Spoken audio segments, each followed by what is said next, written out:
Simple and ஹெல்த்தியான laddu recipe பார்க்கலாமா? இது செய்கிறதுக்கு ஃபர்ஸ்ட் ஒரு கடாயில் 1 கப் கருப்பு உளுந்து சேர்த்துக்கோங்க. இது ஒரு 5 to 10 மினிட்ஸ்க்கு நல்லா வறுத்து எடுத்துக்கலாம். இப்போ உளுந்தோட கலர் மாதிரி நல்லா வறுபட்டதுக்கு அப்புறமா தனியாக எடுத்து வச்சுட்டு, இப்போ அதே கடாயில் 1/2 கப் வேர்க்கடலை சேர்த்து ஒரு 5 மினிட்ஸ்க்கு நல்லா வறுத்து எடுத்துக்கலாம்.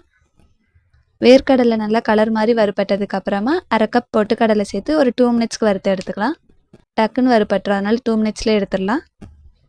இப்போ அதே கடாயில் 1/4 கப் அரிசி சேர்த்துட்டு ஒரு 5 to 10 மினிட்ஸ்க்கு நல்லா வறுத்து எடுத்துக்கலாம்.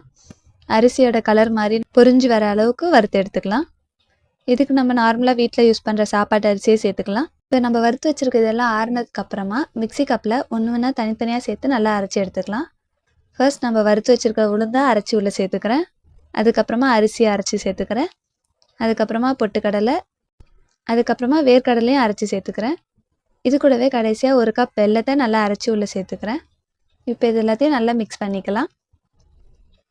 ஒரு நல்ல அகலமான பாத்திரத்தில் போட்டு நல்லா மிக்ஸ் பண்ணிக்கோங்க. இப்போ இது கூட 1/4 கப் நெய்யை சூடு பண்ணி உள்ளே ஆட் பண்ணிக்கிறேன். நெய் எல்லா இடத்துலையும் படுற அளவுக்கு நல்லா மிக்ஸ் பண்ணிவிட்டு லட்டு ஷேப்க்கு பிடிச்சிக்கலாம். அவ்வளோதான், சிம்பிள் அண்ட் ஹெல்த்தியான லட்டு ஈஸியாக ரெடி பண்ணிட்டோம். கண்டிப்பாக ட்ரை பண்ணி பாருங்கள்.